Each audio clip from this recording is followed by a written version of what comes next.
Selanjutnya, setelah kita merencanakan penelitian yang bertujuan untuk menetapkan tujuan, apa tujuan penelitian kita? Misalnya, tujuannya adalah untuk mengetahui pengaruh massa jenis terhadap volume air. Misalnya ya, kenapa kita ingin mengetahui pengaruh massa jenis terhadap volume air? Karena ada masalah, ya. Masalahnya apa? Masalahnya ternyata pada 4 derajat Celcius itu ternyata volume airnya paling kecil, ya. Lalu bagaimana? Apakah dengan meningkatkan suhu air akan mengurangi volume air, atau sebaliknya akan meningkatkan volume air? Nah, disinilah masalahnya. Jadi tujuannya itu tujuannya untuk mengetahui ya pengaruh density atau massa jenis terhadap volume air. Masalahnya adalah bahwasanya air itu memiliki volume paling kecil pada suhu 4 derajat Celcius. Kemudian hipotesisnya apa?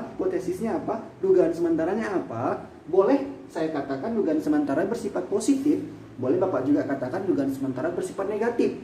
Bersifat positif, misalnya bahwasanya volume air pada suhu 4 derajat Celcius menurun. Atau bisa dikatakan volume air pada suhu 4 derajat Celcius meningkat. Nah, itu ada 2 hipotesis nol atau hipotesis positif dan hipotesis positif, ya. Jadi itulah misalnya ada tujuan, masalah, dan hipotesis. Masalah yang lain banyak, ya. Adakah pengaruh merah, kuning, hijau pada lampu jalan terhadap kemacetan lalu lintas?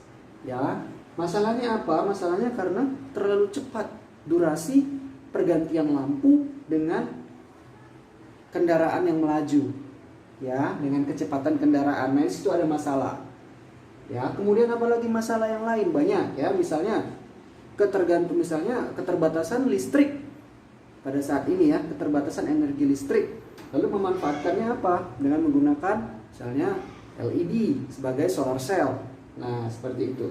Kemudian hipotesisnya apa? Bahwasanya LED dapat digunakan untuk menghasilkan listrik, ya. LED atau light emitting diode, lampu LED bisa digunakan sebagai listrik. Nah, itu dugaan sementara. Kalau masalahnya apa? Krisis energi, atau bisa juga masalahnya LED yang sudah rusak itu tidak dapat digunakan lagi sehingga menjadi sampah elektronik. Nah, itu masalah, ya. Tujuannya apa? Tujuannya untuk menghasilkan energi listrik alternatif. Nah, disitulah kita merencanakan penelitian. Kemudian yang kedua, kita akan melaksanakan penelitian. Nah, bagaimana cara melaksanakan penelitian? Tentu ada cara-caranya. Yang pertama bisa menggunakan eksperimen atau percobaan di lab. Menggunakan alat-alat laboratorium seperti test tube misalnya, atau laser, atau alat-alat laboratorium lain. Kemudian bisa juga menggunakan survei atau jajak pendapat, juga bisa menggunakan kajian pustaka. Kajian pustaka maksudnya adalah kita membaca artikel-artikel ilmiah lalu membandingkannya, kemudian menarik kesimpulan, ya.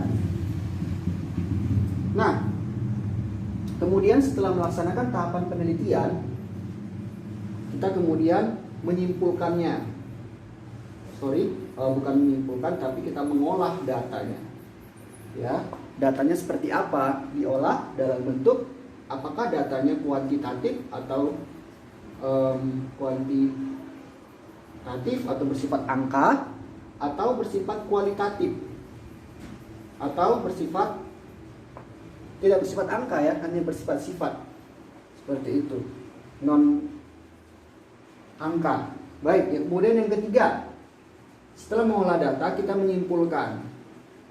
Nah, menyimpulkan ini akan menjawab tujuan daripada perencanaan tadi. Kemudian dia akan menjawab masalah. Ini ada kaitannya, ya. Misalnya menyimpulkan ternyata LED dapat dimanfaatkan sebagai sumber energi alternatif misalnya. Itu adalah kesimpulan. Dengan daya 1 watt sebanyak 10 buah LED dipasang pada saat waktu 5 menit atau selama 5 menit misalnya. Ya, itu adalah kesimpulan. Kemudian yang terakhir adalah mengkomunikasikan. Komunikasikan. Jadi ternyata metode ilmiah hasil dari kesimpulan harus dikomunikasikan. Ya, ini adalah tujuannya untuk publikasi. Nah, setelah publikasi maka akan ada teori. Inilah yang akan dipublikasikan dalam jurnal-jurnal ilmiah, dalam seminar-seminar ilmiah, seperti itu. Karena mereka sudah melewati tahap dari merencanakan, melaksanakan, mengolah, menyimpulkan, hingga mengkomunikasikan. Nah, seperti itulah tahapan daripada metode ilmiah yang perlu anak-anak ketahui, ya. Baik, terima kasih. Nanti kita lanjutkan untuk sesi berikutnya. Semoga bermanfaat ya.